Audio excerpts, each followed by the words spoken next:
Hi hello friends, welcome to my YouTube channel. ಇವತ್ತು Sunday ಮಾರ್ನಿಂಗಿಂದ evening ತನಕ log ಮಾಡ್ತಾಯಿದ್ದೀನಿ. ಇವತ್ತು ವಿಶೇಷತೆ ಬಂದು ಭೀಮನ ಅಮಾವಾಸ್ಯೆ ಅಲ್ಲ, ಸೊ ಹಾಗಾಗಿ ಒನ್ ಡೇ ಲಾಗ್ ಮಾಡ್ತಾಯಿದ್ದೀನಿ.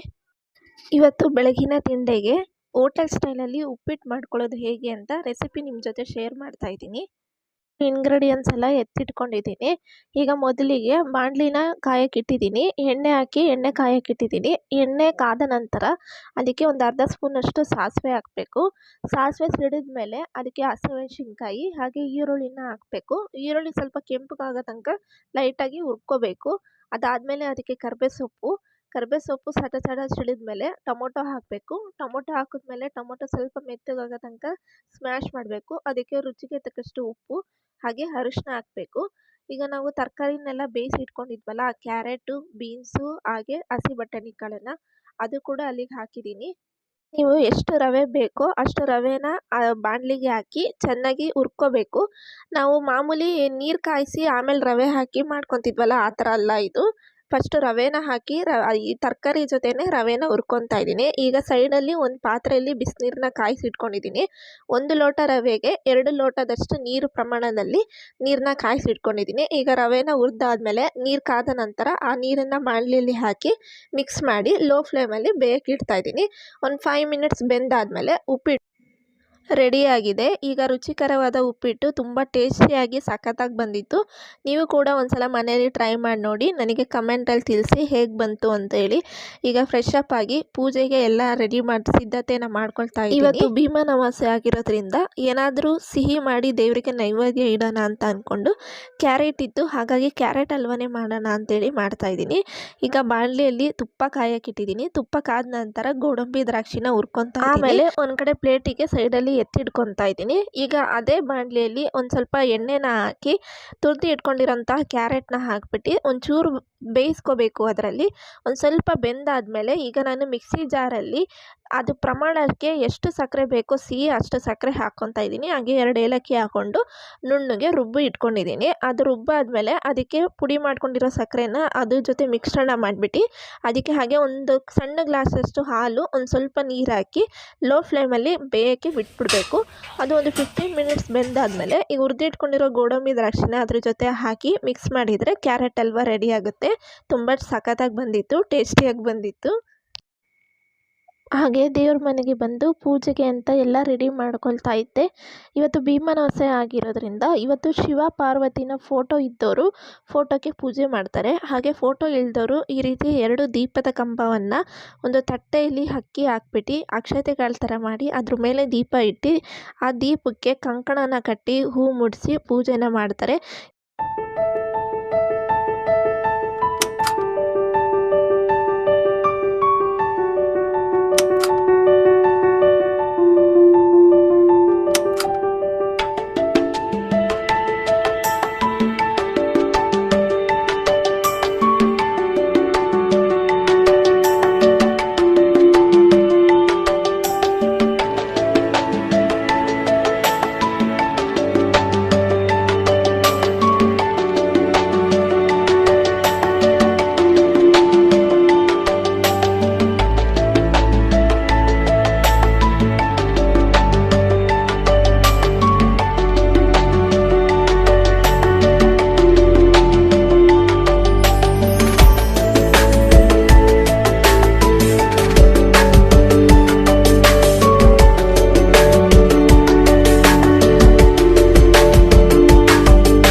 ಹಾಗೆ ಪೂಜೆ ಎಲ್ಲ ಮುಗಿಸಿದ್ಮೇಲೆ ನಮ್ಮ ಹಸ್ಬೆಂಡ್ಗೂ ಕೂರಿಸಿ ಪಾದ ಪೂಜೆ ಮಾಡೋಣ ಅಂತೇಳಿ ಎಲ್ಲ ಸಿದ್ಧತೆ ಮಾಡಿಕೊಂಡೆ. ಅವರಿಗೆ ಕೂರಿಸಿ ಅವ್ರ ಪಾದನ ತೊಳೆದು ಊದಿನ ಕಡ್ಡಿ ಬೆಳಗ್ಗೆ ಪೂಜೆಯನ್ನು ಮುಗಿಸ್ದೆ.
ವ್ಯೂ ಚೆನ್ನಾಗಿರುತ್ತೆ ಅಂತೇಳಿ ಹೋಗಿದ್ವಿ. ಸಂಡೇ ಆಗಿರೋದ್ರಿಂದ ತುಂಬ ಜನ ಬಂದಿದ್ದರು ಅಲ್ಲಿ ಪ್ರವಾಸಿಗರು.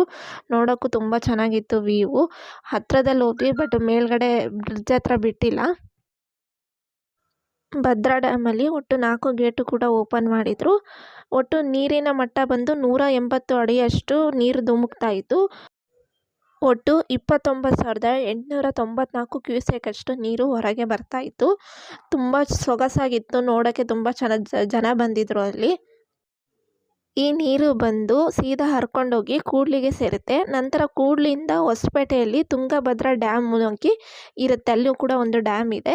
ಇಲ್ಲೇ ಸಾಕಷ್ಟು ಅಲ್ಲೇ ಸುತ್ತಾಡೋಕ್ಕೆ ತುಂಬ ಚೆನ್ನಾಗಿದೆ ಪ್ಲೇಸು. ಅಲ್ಲೆಲ್ಲ ಸುತ್ತಾಡಿಕೊಂಡು ಹಾಗೆ ಮೇಲ್ಗಡೆ ಬ್ರಿಡ್ಜ್ ಹತ್ರ ಹೋಗಿ ಅಲ್ಲಿ ತುಂಬ ಗಾಳಿ ಬರ್ತಾಯಿತ್ತು. ನೋಡೋಕೆ ವ್ಯೂ ಸಖತ್ತಾಗಿತ್ತು. ನೇಚರ್ ಮಾತ್ರ ಸೂಪರಾಗಿತ್ತು. ಅಲ್ಲೆಲ್ಲ ಸುತ್ತಾಡಿಕೊಂಡು ಹಾಗೆ ಮಳೆಗಾಲದಲ್ಲಿ ಮೆಕ್ಕೆಜೋಳ ಮಸಾಲೆ ಮಂಡಕ್ಕಿ ತಿನ್ನೋಕ್ಕೆ ಅಂತಲೇ ತುಂಬ ಮಜವಾಗಿರುತ್ತೆ. ನಾವು ಕೂಡ ಮೆಕ್ಕೆಜೋಳ ಬೇಯಿಸಿರೋ ಮೆಕ್ಕೆಜೋಳ ಹಾಗೆ ಮಸಾಲೆ ಮಂಡಕ್ಕಿ ಎಲ್ಲ ತಿಂದ್ಕೊಂಡು ಅಲ್ಲೇ ಸ್ವಲ್ಪ ಹೊತ್ತು ಟೈಮ್ ಪಾಸ್ ಮಾಡಿಕೊಂಡು ಓಡಾಡಿಕೊಂಡು ಇದ್ವಿ.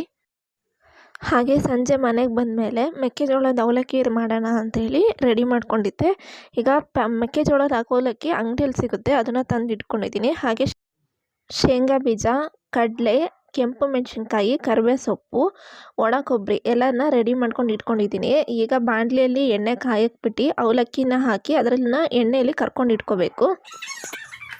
ಈಗ ಒಂದು ಪಾತ್ರೆಯಲ್ಲಿ ಎಣ್ಣೆನ ಕಾಯಕ್ಕಿಟ್ಟಿದ್ದೀನಿ. ಎಣ್ಣೆ ಕಾದಾದ್ಮೇಲೆ ಸಾಸಿವೆ ಹಾಕಬೇಕು. ಸಾಸಿವೆ ಸಿಡಿದಾದ್ಮೇಲೆ ಅದಕ್ಕೆ ಕರಿಬೇವು ಸೊಪ್ಪು ಹಾಗೆ ಕೆಂಪು ಮೆಣಸಿನ್ಕಾಯಿ ಹಾಗೆ ಕಡಲೆ, ಶೇಂಗಾ ಬೀಜ ಎಲ್ಲದನ್ನು ಹಾಕ್ಕೊಂಡು ಹುರ್ಕೋಬೇಕು. ಸ್ವಲ್ಪ ಅದಕ್ಕೆ ಒಣ ಕೊಬ್ಬರಿ ತೆಳ್ಳಗೆ ಕಟ್ ಮಾಡಿ ಹಾಕಿದ್ದೀವಿ, ಟೇಸ್ಟ್ ಚೆನ್ನಾಗಿ ಬರುತ್ತೆ ಅಂತ. ಎಲ್ಲದನ್ನು ಸ್ವಲ್ಪ ಹುರ್ಕೊಂಡ್ಮೇಲೆ ರುಚಿಗೆ ತಕ್ಕಷ್ಟು ಉಪ್ಪು ಹಾಕಬೇಕು. ಉಪ್ಪು ಹಾಕಿದ್ಮೇಲೆ ಗ್ಯಾಸ್ ಆಫ್ ಮಾಡಿ ಆಮೇಲೆ ಖಾರದ ಪುಡಿನ ಅದಕ್ಕೆ ಹಾಕಬೇಕು. ಎಲ್ಲ ಕಲಸಾದ್ಮೇಲೆ ಸ್ವಲ್ಪ ತಣ್ಣಗಾದ್ಮೇಲೆ ಹುರಿದಿಟ್ಕೊಂಡಿದ್ದ ಅವಲಕ್ಕಿನ ಅದಕ್ಕೆ ಹಾಕಿ ಮಿಕ್ಸ್ ಮಾಡಿ ಇಟ್ಕೊಂಡ್ರೆ ಮೆಕ್ಕೆಜೋಳದ ಅವಲಕ್ಕಿ ಚೆನ್ನಾಗಿ ಬಂದಿರುತ್ತೆ. ಸಂಜೆ ಸ್ನ್ಯಾಕ್ಸಿಗೆ, ಟೀ ಜೊತೆ ಕುಡಿಯೋದಕ್ಕೆ, ನೆಂಚ್ಕೊಳಕ್ಕೆ ಊಟದ ಜೊತೆ ತುಂಬ ಚೆನ್ನಾಗಿರುತ್ತೆ. ಟೇಸ್ಟಿಯಾಗಿ ಬಂದಿರುತ್ತೆ ಖಾರವಾಗಿ. ನೀವು ಕೂಡ ಒಂದ್ಸಲ ಮನೇಲಿ ಟ್ರೈ ಮಾಡಿ ನೋಡಿ. ಓಕೆ ಫ್ರೆಂಡ್ಸ್, ಇವತ್ತು ನನ್ನ ಬ್ಲಾಗ್ನ ನಾನು ಮುಗಿಸ್ತಾ ಇದ್ದೀನಿ. ಪ್ಲೀಸ್ ಇನ್ನೂ ಯಾರ್ಯಾರು ನನ್ನ ಚಾನಲ್ನ ಸಬ್ಸ್ಕ್ರೈಬ್ ಮಾಡ್ದಲೇ ನೋಡ್ತಿದ್ದೀರಾ ಎಲ್ಲ ಸಬ್ಸ್ಕ್ರೈಬ್ ಮಾಡ್ಕೊಂಡು ನೋಡಿ, ಲೈಕ್ ಮಾಡಿ, ಕಮೆಂಟ್ ಮಾಡಿ, ಶೇರ್ ಮಾಡಿ. Thank you friends.